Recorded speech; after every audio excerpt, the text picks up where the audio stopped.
Hello and welcome to the show. Today we're going to be talking about one of my favorite topics, science and technology, and we have with us Mr. Gerald Gehring from the Mohonasen Central School District is joining us. He's K-12 Science and Technology Administrator. Right. Welcome to the show, Gerald. Thank you. It's great to have you here. Just for the audience at home, maybe you could tell us a little bit about yourself. Okay. I've been the science administrator for, this is my 6th year at Mohonasen. Prior to coming to Mohonasen, I was a classroom teacher for 32 years in teaching mostly science and physics. So the job, being able to work with the entire district, the K-12 program, is quite an interesting, exciting program, and of course the science and technology piece, which are so interrelated to one another. Yeah. And I've had a chance to visit the school many times, and I know that the programs there are very good. I took a tour. I talked to some of your students. What's the goal of the science and technology programs there? What is the direction that it's going in? Mm-hmm. When I came to Mohonasen, there are a lot of good programs already in place. So it was a case of seeing what we had and what we could do with them and maintaining and improving. And one of the things we've looked at a lot over the past couple of years is not only the science and technologies courses, but what are they doing to prepare students? And you know, we look at the students who are planning for 4-year colleges or 2-year colleges, and there are a lot of careers out there, but they all share a technical science thread to them, and it's the hope to get kids hooked, get them interested, get them to see what their opportunities are and realistic kinds of futures for them. And it's not as easy as it sounds. And being in the engineering field, it's not exactly something that's promoted in schools a lot, but Right. it's starting to get better. And it's programs like that I think kind of expose kids early on to get them interested and to kind of open up to say, hey, there's a huge world of science and technology here that you may not know about. I had a chance to talk about some of your particular programs earlier before the show, but why don't you tell us about some of the particular programs and how the kids are receiving the information? Mm-hmm. Well, we have, of course, our typical science courses with advanced placement and college preparation type courses, and we don't want to at all overemphasize those or underemphasize those, but at the same time we're looking at the kinds of courses that perhaps the students who are not looking at 4-year colleges and what can happen to them. And there's a lot of math technical. We hear STEM in the news a lot: science, technology, engineering, mathematics, and those subjects are traditionally subjects that are considered somewhat academic, but there are a lot of applications for those. So what we'd like to do is show students that you can get 2-year degrees and technical skills that are really applicable in a wide range of settings. We're looking at things like manufacturing along with engineering. We're finding that students only see engineering but get into engineering and it's not exactly what they thought it was. But on the other hand, you take the hands-on kinds of manufacturing skills or trade skills and you realize there's not such a big gap between those two. So the engineers and the technicians work hand in hand, and those skills are very transferable. And it's sort of like it's almost like a hands-on learning experience. Right, right. And the kids are actually interacting. Not only are they learning the material, but they're also getting a chance to, actually touch and put things together to see how they work. We're trying to really emphasize that in our technology programs in particular. One of the things we've begun is a program for 9th grade students who would like to survey many different technical trades. We call it Introduction to Tech and Trades. And part of that is to get them out into the field to see what kinds of jobs are out there. We're looking at things like residential construction, heating, ventilation, and air conditioning, electrical. So we expose them to a lot of these different companies, and we found tremendous support with local companies who welcome us and welcome what we're trying to do. But these kids can see that, and we hope that as they move through 10th, 11th, and 12th grades, something sort of focuses them into one area, and they can pursue that. Yeah, and so you've been able to form partnerships with local companies that are willing Right. to participate in this, and that's really a big thing, that the community wants to get involved as well, and it kind of benefits both sides. To bringing up the next generation of kids that are going to be involved in these careers. I think it's very important that the schools and businesses and industry work together. I mean, budgets are getting tough for everybody. Right. There is a workforce shortage out there, despite what we hear about employment.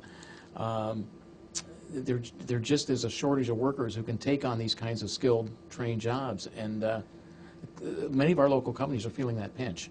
And realizing that helping to partner to the solution is beneficial. Yeah, it's and in my field as well.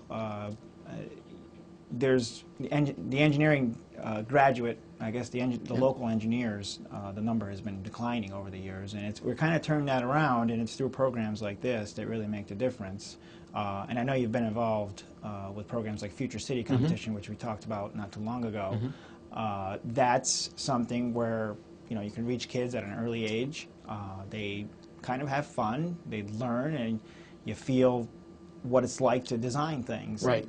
And how has that been received in the school district? Oh, the Future City's been a real success for us. I mean, I won't say that it's not a lot of work. It's a lot of hard work. Yeah.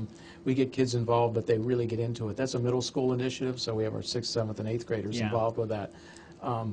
But that particular competition involves a lot of different skills, from computer designing of cities and planning, to essay writing, to model building, to presenting their model to a set of judges as almost a theatrical presentation. Yes, so yes.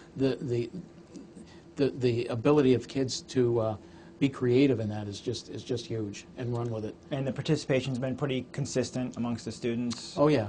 Yeah, we have quite a few kids get involved, some seriously enough that stick with it right through the end of the presentation, others who pick different parts of it to become involved with. But we run it very open-ended. Kids can come into it at any time they want. Yeah, and that's, that's coming up, new school yeah. year, and teams are going to be gearing up for that, so I look forward to seeing that competition. Look forward to seeing your team there again. And there's quite a few actually sort of competitive, I guess, challenging programs like that. Besides Future Cities, what are some of the others that you've been involved with? We have, at the high school and science level, participate in the National Science Bowl. And there are 2 levels for that. One is a middle school, one's a high school competition. We've been able to have teams at both. The middle school competition is interesting. What it is basically is a kind of a masterminds contest, but the middle school contest involves a portion where the kids design and build some kind of a race car. They've been powered by hydrogen fuel cells, they've been powered by photocells, and it gives kids real good experience on how to connect things, wire things, problem solve. It's been just an awful lot of fun. The high school contest doesn't have that component to it. Okay. But the kids have been really supportive. We've grown from 1 team to 2 teams at the high school level over the past several years. So Okay. the participation is really good in that. Some of the other things that we have, we've competed in the Team America Rocket Challenge in the past, building some quite large rockets to compete with that. Now, are these things that they actually go outside and rockets blast off? Oh, yeah. It's not an indoor thing? It's not an okay. indoor thing, and these were quite large rockets. We're not participating for the past several years in that, but we have in the past. And again, we try to respond to what students will do, and sometimes you get groups of students interested in certain things. Well, yeah, that seems like a lot of fun. I wish I had seen it, but is it are these programs pretty much open to all students, or is it just particular students that are taking certain courses? Or we promote them through our classes to students. We promote them through announcements to our students, and anybody who wants to participate is more than welcome to participate. We also have a National Science Honor Society chapter. Okay. They're quite an active chapter in that the students help to tutor, and they also take on several initiatives, such as an elementary science demo day where the high school kids team up to put on about 11 or 12 demonstrations the elementary students will come through. They'll spend a day in the elementary school, and the students will come through, and they'll show them their demonstrations. And to see the high school kids interact with the elementary kids and vice versa is really very rewarding, as well as the teachers interacting with one another, because that brings them together. Yeah, it does. And you had said some students stick with these programs throughout their time there. Have you heard of any stories of kids coming back and saying, hey, this really made a difference, or they've gone on into a science and technology career? Oh, we have. We hear them from kids who've gone on to engineering schools will come back and talk to our tech teachers and tell them, you know, that what they did, or their parents will talk to them what they did, and so yeah, we do hear those stories. That's great to hear. It's great to hear when people actually come back and say that this really made a difference, and that's the whole point of it, is to get people involved, and it seems to be working. And I really commend you for your efforts and really moving these programs to the next level and keeping kids interested and involved. I know the website has a lot of information. I looked through it. I'm just going to give that out for the people watching at home, www.mohonasen.org. Mohonasen.org, and they can always reach you if anybody's interested in learning more or asking some more questions, and that email is Garing, Garing, at mohonasen.org. .org, very simple. Okay, great. And the contact information is also on the website. There's a lot of information, a lot of good pictures as well. And I see there's the Capital Region BOCES had a page. Maybe you can tell us a little bit about the recent news article that was displayed on there. Sure. We recently, as of last spring, formed a partnership with BOCES Career Technical Education Center to offer a machining manufacturing program at our facility. So it's a BOCES VOTEC program in cooperation with Mohonasen, and it's a 2-year program. We have some lathes and mills and CNC materials, equipment, and the idea is to get these kids some of these skills that they can take out into the workforce or pursue through Hudson Valley or Schenectady Community College, 2-year degrees, further training, but give them those skills to go out in the workforce.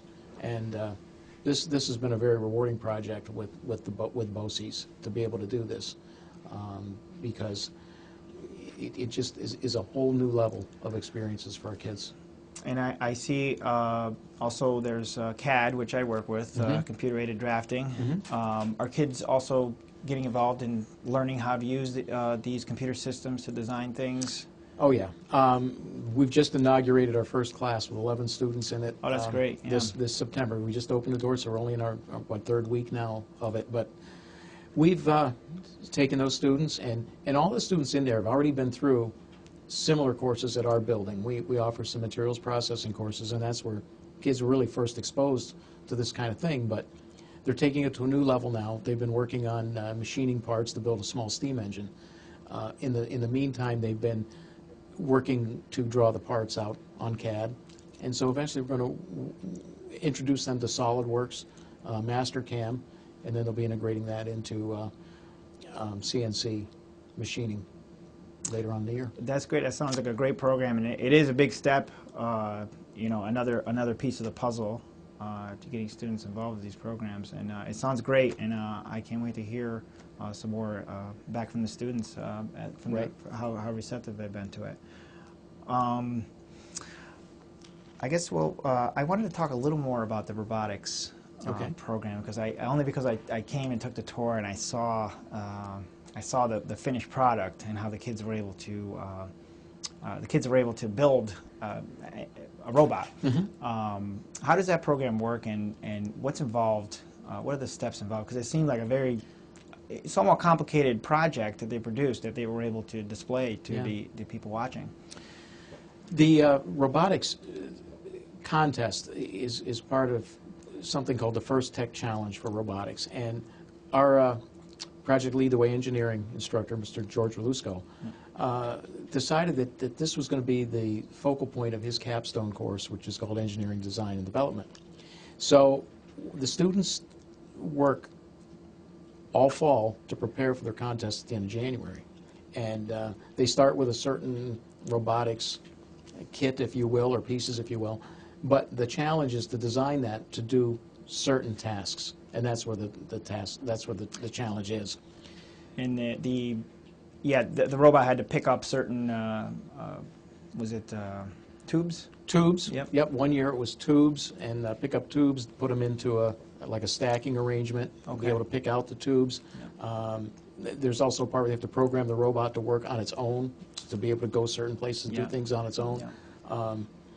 It's really a very interesting contest, and it builds all those skills that we talk about. You know, kids to work together and teamwork and problem solve And basically the kids are starting from scratch. I mean, there is a kit involved, but they're starting from scratch, putting together the robot, putting the programming together, and then having it perform specific tasks. Right. And is it a timed contest? Who can do it the fastest, or who can?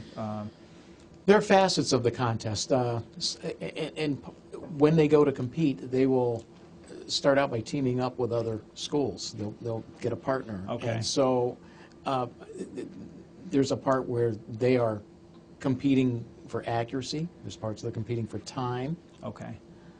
And this is pretty much a school year-long program, and at the end is when this takes place, or is it? No, actually, the contest occurs the end of January. Okay. So they'll go down at the very end of January to Pace University and run this contest. I've seen, and I've also, and I think there was a video online.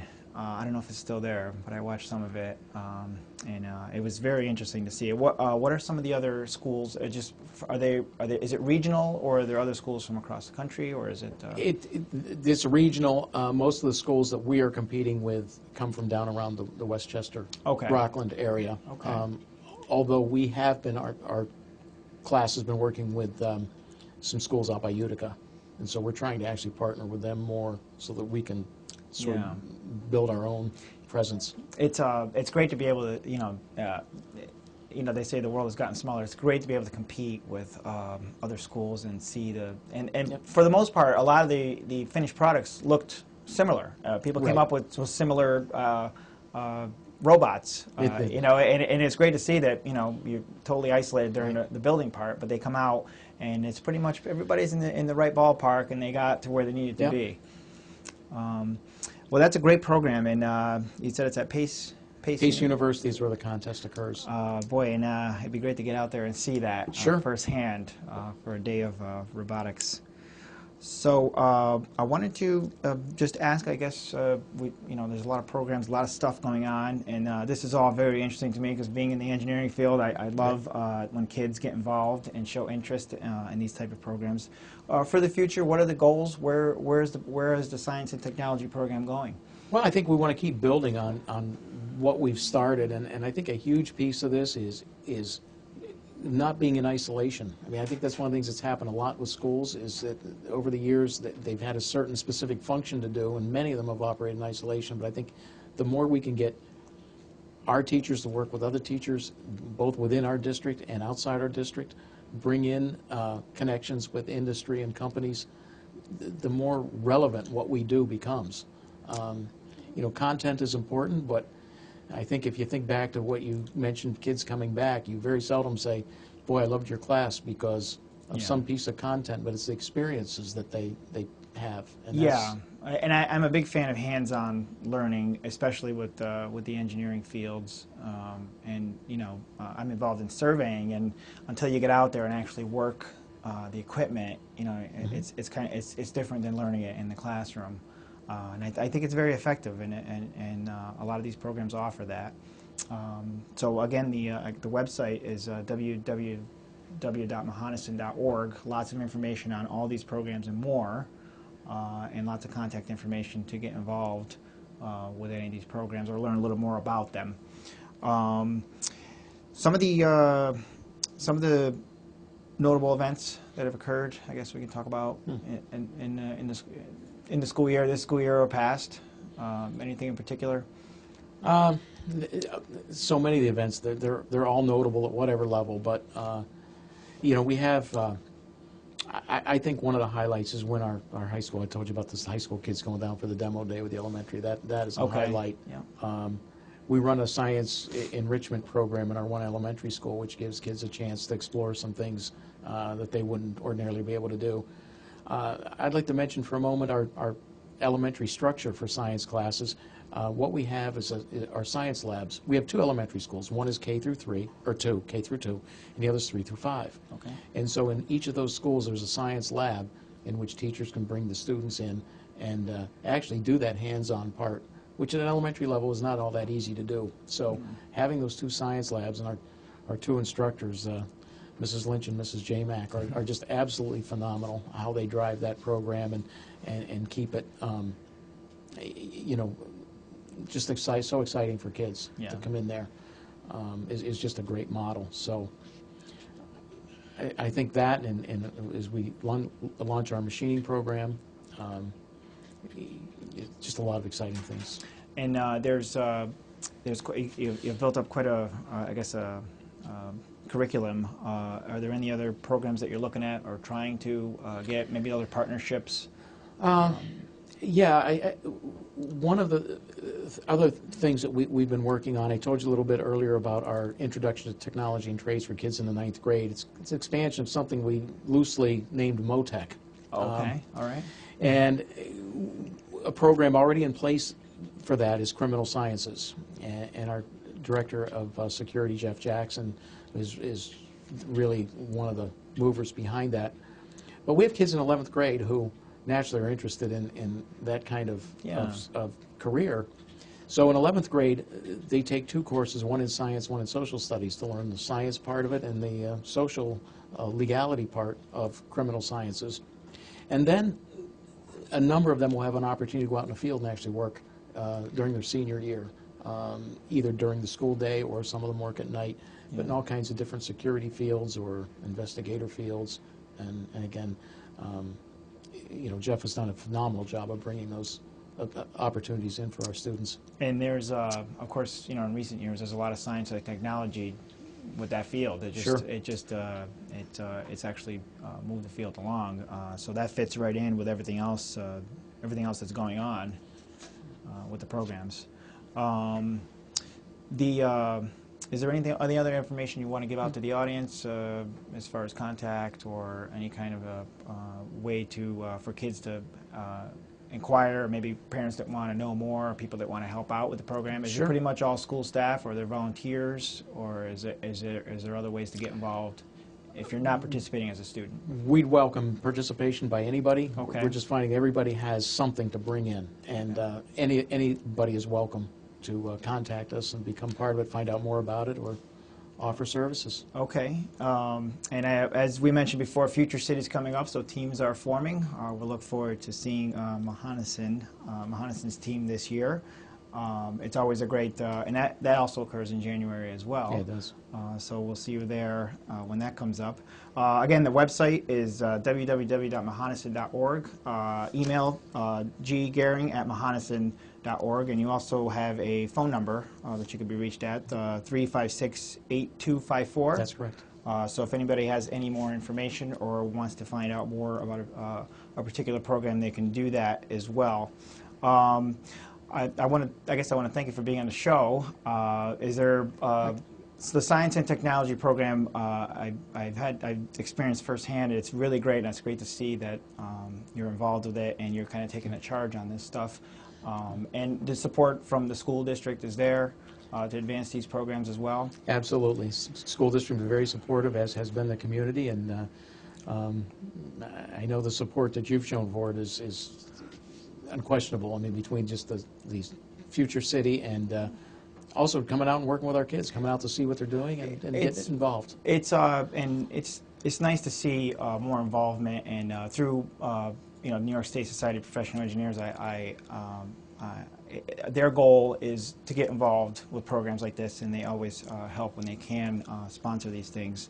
But our goal is to make sure that these programs are available, and you're helping us do that, and we appreciate that. I guess that's all we have time for right now. Thank you for having me. I'm going to thank you for being on the show. Thank you for having me. And we're going to have you back when you have some new programs, and we're going to talk about some of the students if they come back. That'd be great. And maybe we'll bring some students on the show at some point. That'd be great. So I appreciate you being here. Thank you. And we'll talk again soon.